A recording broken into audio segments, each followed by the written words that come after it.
Is everybody happy now? I'm standing up. This series broke me mentally, and it was so ridiculous, I had to stand up for this one. So, just roll the intro. I'm not happy about this. Just roll it.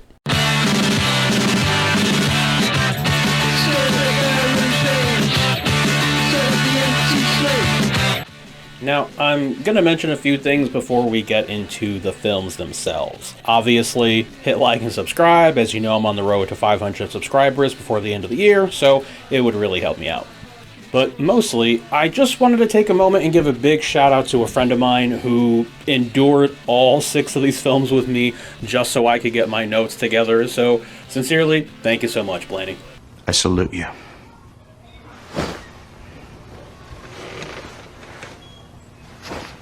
Now, I'll admit, I didn't really know how to go about doing this script. One part of me thought maybe I should just tackle it character by character, but there are far, far too many of them to do that, so that idea was swiftly thrown out the window. Then, I thought I could just do, here's the good, here's the bad, take them both, and there you have whatever the fuck this ultimately became.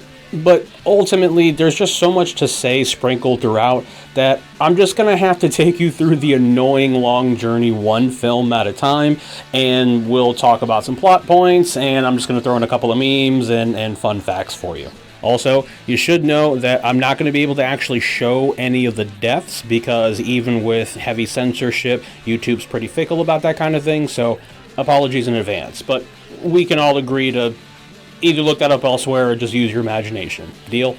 Okay, well, with all that being said, go ahead and get comfy and allow me to weave you the tale. And yes, I am adding timestamps, so you don't have to watch this whole thing. It's totally okay. It's fine. Don't worry about it. Starting with the first Scream, this was directed by Wes Craven, as will the next 3 installments. And quick sidebar for those not already familiar, he's also worked on Nightmare on Elm Street, The Hills Have Eyes, and The Twilight Zone. He even did Vampire in Brooklyn, which was bonkers, but I loved it.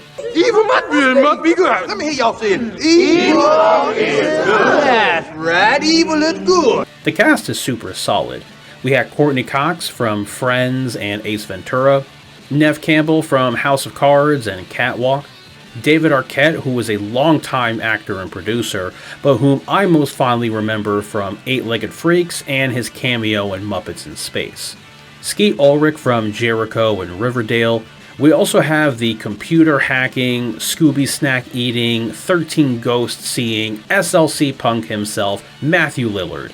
Drew Barrymore also shows up for approximately 11 minutes before getting absolutely obliterated, which actually shocked a lot of people at the time, given how big of a star she already was, and how prominently she was featured in a lot of the promotional material. Also, speaking of the posters, I'm already going to have to pause for my first tangent of this video. Okay, so, these are the posters. Don't worry, I'm going to show you them one at a time. Also, look at my cute little cat poster over here. Look how cute he is. Now, when ultimately compiling the script for this episode, I realized just how ridiculous these posters got, because they just get cornier every single time a new one pops up. Man, you corny! Now, the first one, very tame, simply says, someone has taken their love of scary movies a step too far. Easy, right? The next one, still fairly pretty tame. It's just a spin on the sequel concept. Literally says, someone has taken their love of sequels a step too far. Now here's where we start jumping the shark with this shit, because the third film had the audacity, the balls, to have 2 different taglines on the poster. The first one, right up here, says the most terrifying scream is the last one. And then right down here, if you'll notice, it says, welcome to the final act.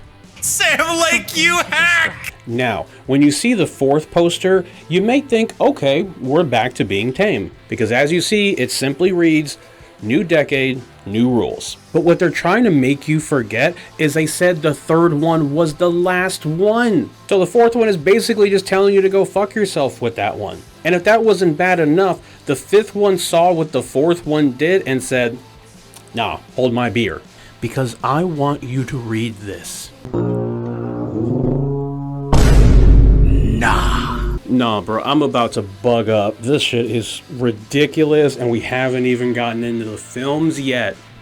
And then, as you can see, the sixth one decides to just kick me while I'm down because it has a terrible pun that really, really, really reads New York, new rules. Oh, brother! Fucking whatever, man. Let's just get to the actual films already. After Drew Barrymore gets turned into a piñata, we meet Sydney, the main character, and arguably one of the dumbest characters in the entire series, but A, we'll get there, and B, she gets a pass because I know you see her right here though. She's so bad. We also meet her boyfriend Billy and the rest of the friends soon afterwards. When the whole school finds out about Casey's murder, it's then revealed that Sydney's own mom was killed a year prior. The franchise has always actually had a lot to say about PTSD and how it can affect your social life and your love life, but I'm actually going to touch on that a little bit later. But throughout the film, characters make some of the dumbest decisions in life-threatening situations. And it's why I never understood why we ever needed the scary movie parodies to begin with, because these films already poke enough fun at themselves. At one point, rather than trying to just climb out of a window and run, Sydney's dumbass tries to use a 90s chat room to contact the police. Her best friend decided that rather than fight off my attacker with literally any of the numerous objects in the garage, I'm going to try to escape through a dog door. At no point does anyone just lock themselves in a bathroom when given the chance, or think to just go on the attack when the killer is crouched or prone, or even coming up the stairs. It's absolutely wild. But anyway, I think ultimately, outside of the brutal kills that we came to see, the reason we give so much of this a pass is because the performances are truly fantastic. Billy comes off as so cartoonishly greasy that you think there's no way it's actually him. And Stu comes off like such a dunce and a lapdog that you think there's no way he's smart enough to get away with any of this. So when you get the twist of how long they've been working together and the lengths that they've gone through, it is truly an effective reveal. Not to mention, Gail and Dewey's relationship has always been fun to watch, despite the fact that all she's ever done is use and gaslight him. But my man keeps going back for more, and I can't even blame him because I know you see her right here though. She's so bad. And despite how dumb the characters can be a lot of the time, this franchise, and maybe even this film in particular, really nailed the suspense vibes when it needed to. The reveal at the end, like I mentioned, but even at the very start of the film, when Casey is scared and panicking, threatening to have her boyfriend beat up the caller, at first you think, well, it's just her lying and doing anything she can to try and fend this person off. But when he hits her with this, his name wouldn't be Steve, would it? The terror and suspense of your killer being one step ahead is such an amazing execution to really draw your audience in. And when Sydney thinks Billy did it, and she's laying in bed while he's laying in jail, and then the phone rings for her, looks like you fingered the wrong guy again. That does actually fuck me up every time. So, okay, first part is done. Not bad. Pretty easy to get through. But then it gets a little worse. But then slightly better. But then way worse. We'll get into it. Help me, please. In the second installment, Sydney is in college with Randy while Gail is still doing her reporting deal, and Dewey actually survived his attack. Which is incredible because apparently Dewey is fucking invincible for like the vast majority of these films. I mean, don't get me wrong, he gets absolutely fucked up in the first 4, and it takes a Mortal Kombat-like finisher to finally take him down in the 5th film. I mean, props where props due, that man is a legend. Anyway, we get a few new faces. Liev Schreiber, who most people will know from Ray Donovan and X-Men Origins Wolverine, but very few know that he directed Everything is Illuminated, which is one of my favorite films of all time. I actually did a review of that, you should go check that out when you get a moment. We also have Timothy Oliphant from Justified and the first film adaptation of Hitman. Jerry O'Connell, who has a long list of live-action work, but who also does voiceover work for animated shows, and he's actually my favorite voice actor for Superman. And we have Laurie Metcalf from Roseanne and The Big Bang Theory. Now, this is where I think Sydney's story comes into full swing. In the first film, we got the sort of basic backstory with her in that she's still recently dealing with a mom who's been murdered as a result of an affair she was having. And in a few brief conversations in the first film, both with Tatum and with Billy, we see how it has been currently affecting her in the year since it happened. So when you take that already basic premise and you couple it with the fact that her then boyfriend was actually behind all of her friends dying and her nearly getting murdered and her dad nearly getting murdered and blamed for everything, yeah, it's absolutely understandable that her and Randy, being one of the only two survivors of the ordeal, would go on to at least try to be in the same school, keep an eye on each other, and just make sure each other is okay. So she's already rattled as is when the murders start happening again, and it doesn't help that Gail decides to sandbag her by trying to get an impromptu interview with the very man Sydney wrongfully blamed for the murder in the first place. And if you ask me, I'm quite glad that Sydney went to the Commander Shepard School of learning how to deal with annoying media. Please. This film again does the whole two-killer reveal, but I don't think it hit as hard as it could have. Now, I get Mrs. Loomis's side of things. You know, she's angry and just wants revenge, and if you look closely, she's been quietly stalking in the background while things were happening. But Mickey doing it just for the love of the game doesn't necessarily add anything extra. Now, maybe that was the point. Some people just have that urge they need to let out, and they don't care about the cost or consequence. I also appreciate the fake attempt to make the murders look like copycats of the original based on the people's names. Now, I call it fake because Mickey was half-assed about it to begin with, and Mrs. Loomis never actually cared about it either way, since at the end of the day, she was going to pin everything on Mickey and make her escape. Now, unfortunately, this is the point in the franchise where the villains start having less and less of a point. Because we have to talk about Scream 3 now. I don't really want to, but hey, I'm here for the whole ride, aren't I? And now so are you. Scream 3 has our core trio of survivors, Sydney, Gail, and Dewey. Rest in peace, Randy. And we have some fun faces that appear, like Patrick Dempsey, and the legendary film and voice actor Lance Hendrickson. Hell, even Carrie Fisher shows up for like 2 minutes to say what's up. Also, you may or may not have noticed by now, but I haven't actually spoken about any of the actors who appear in the Stab parody films within these films themselves. It's because I don't have time. Okay? The script is already over 5 pages long. We're not even halfway through it. We got a lot to cover. There's no time. Despite the fact that the real characters and their film counterparts come together to try and survive another round of murders, I have to say that not much interesting happens in this one, with the continued exception of Sydney and her PTSD. Now, by now, she did the smart thing. She changed her name, moved away, works from home, and she keeps that motherfucking thing on her. But bitch, I'm Bobby with that toy! But despite the fact that she's working to move on, the PTSD is still actively affecting her. Now, that being said, the reason I called her one of the dumbest characters actually starts with this film.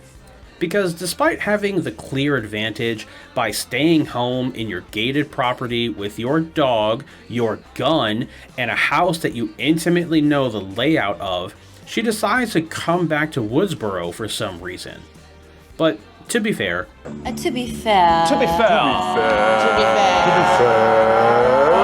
if she didn't, she wouldn't have gotten to see Randy's tape.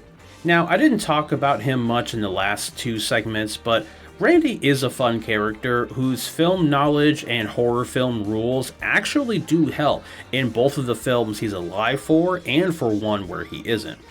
Not to mention, his sister, who's also at the viewing, will pop up again soon. So anyway, the killer turns out to be Sydney's half-brother because her mom slept around a bunch and she didn't know she had another sibling, and that sibling ultimately sent Billy and Stu the original tape about Billy's dad being involved, which kind of set the whole thing off. Look, whatever, man. Look, I don't care. You don't care. We're going to move on. Because the real unhinged stuff actually happens towards the last half of the series, so I'm rather eager to get into that. Now, because I do need to go into slightly greater detail about the last half, you're going to have to forgive me since I'm not going to go into any more detail about most of the cast that shows up, with maybe one or two exceptions, but I promise, you'll know. So, Scream 4. Let me start by getting two of my gripes out of the way really quick. One, stop answering the goddamn phone, you idiots. And two, Sydney, stop going back there. Oh my god, the things that we could accomplish if people ignored their phones and Sydney sat her ass at home for once. Okay, sorry, anyway. Now, I'd argue that the fourth installment is more so about Dewey and Gale than any of the actual main characters or Sydney herself. Because the killers are just limelight-seeking crazy people who want their 15 minutes, but you don't ultimately really end up caring. Because a lot of the film focuses on Dewey trying to do his job and stop this from happening again. While Gale's career has been spiraled and she has to deal with the fact that the deputy wants to get searched and seized by her husband. Hey, I made some lemon squares. They're in my car. Yeah, that brother's starving. When she catches wind of the new string of killings, she actively gets mad at Dewey for keeping her at a distance, despite the fact that she's done nothing but use him in the past, and he's very calmly trying to explain that he has to abide by his job. And it directly results in Gale jumping the gun, planting illegal cameras on teenagers for the second time in her career that we're aware of. Why don't you have a seat right over there? Okay. At the stool. And nearly getting killed in the process because of it. Speaking of the kills, they have always been decent in the series, but this film really said, what we have here is a rare opportunity for me to cut loose. Because shit is on 10 in this one. People get launched off of parking garages, they get smashed through windows, a cop gets stabbed right in the middle of the forehead and tries to walk it off, a lady gets stabbed through a door. I mean, they were wildin' on this one. Not to mention, Emma Roberts tries to frame someone else by pulling a Fight Club. Sydney herself is in this for a bit, but to be honest, she's feeling more and more of an afterthought, and she really doesn't do much until the end. And I suppose it does make sense, given that the franchise is looking to move away from her. And I'm sure Neve Campbell herself was getting a little tired of these and wanted to focus on other projects. And that's fine, because that means we get more time with Hayden Panettiere. And I know you see her right here though. She's so bad. And honestly, I do want to take a quick moment to say that I really enjoy a lot of the background of these films. The set design, the cinematography, and the score are all pretty fantastic. Now, obviously, the plots and the characters are gonna wax and wane in terms of quality, but those supporting elements have always stayed consistently wonderful, so I gotta appreciate the small things. Now, we still have 2 films left, so you're gonna have to excuse me a moment.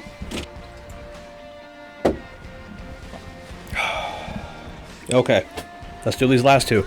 Scream 5 probably has the best villain reveal outside of the original. Because when Richie hit us with the "Thank God you're okay," I was like, not like this. Not like this. But we'll get to that. We get introduced to a group of characters, and I don't really have any complaint towards them. They're all fine in their roles. 2 of them even have personal ties, given that their uncle is Randy. And one of the characters is actually Billy's daughter, as it turns out. But you know damn well the star of it all is Dewey. Rest in peace, buddy. Every hero's journey has an end. Not only does he actively warn Sydney to stay away as far as possible, even though she ultimately doesn't listen, he then goes out to save people like always and sacrificing himself in the process. But it's because of Dewey's death, Sydney comes back with that tool and flat out says that she and Gale are going to kill whoever it is.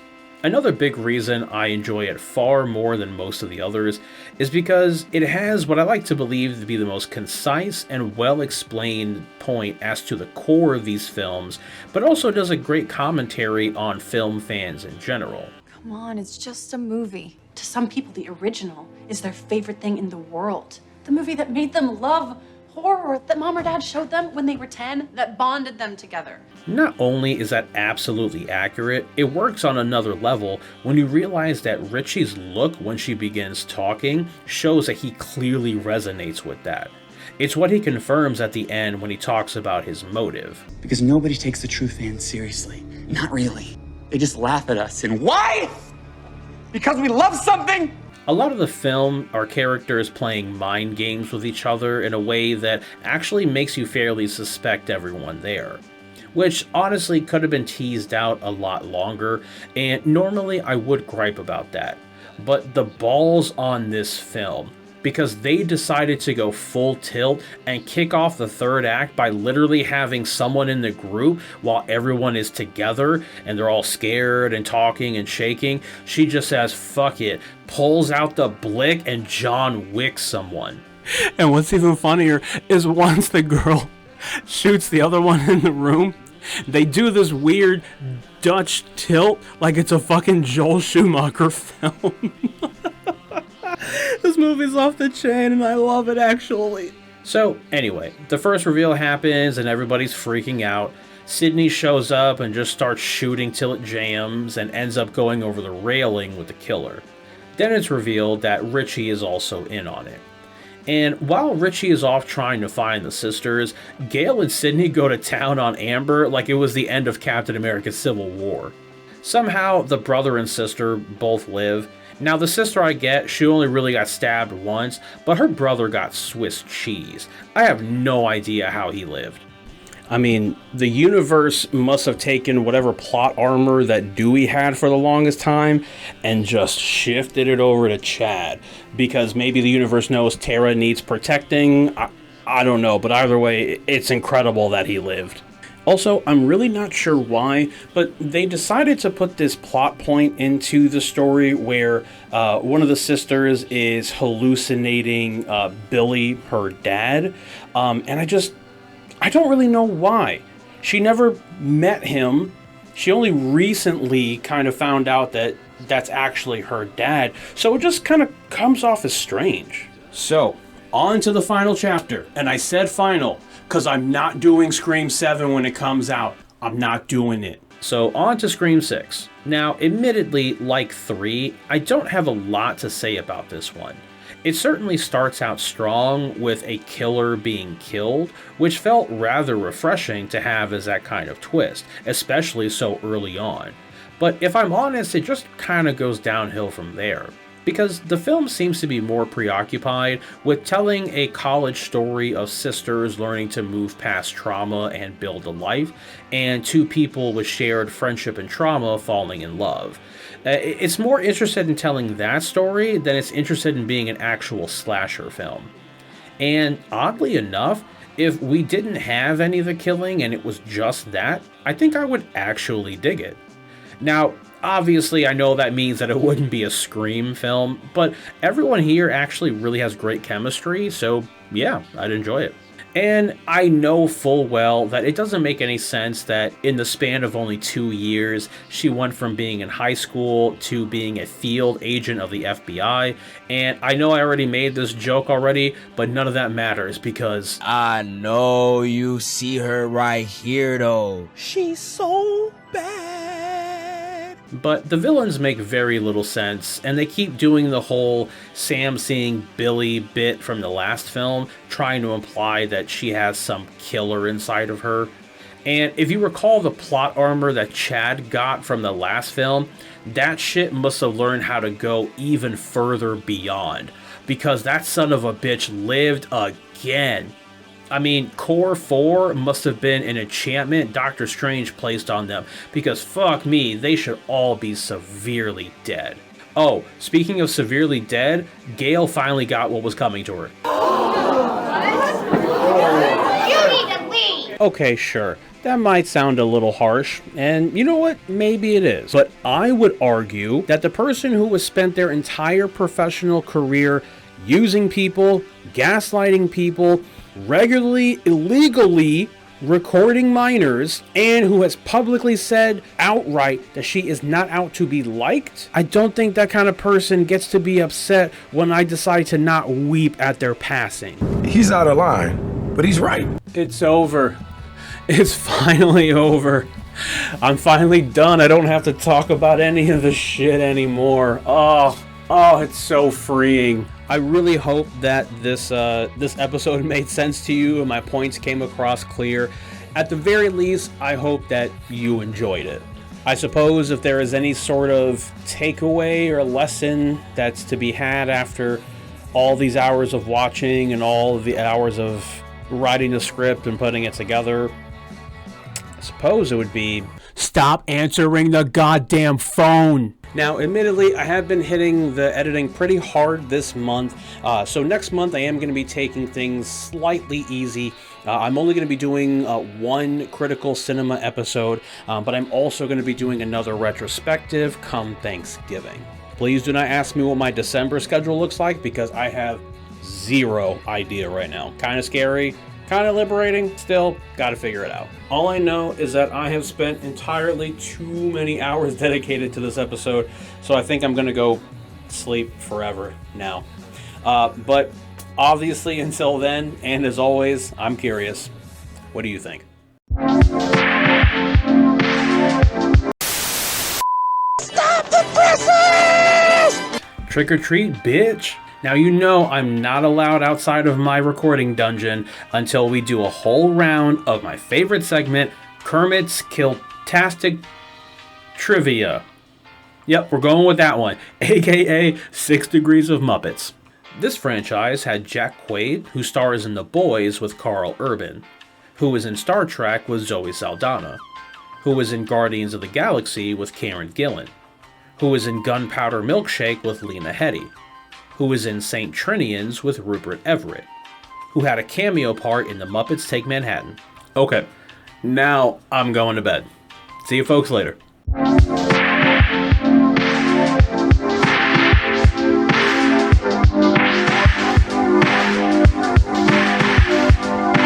Musical styles are still a very important form of communication for our young people. Hi, I'm Joe Feinstein.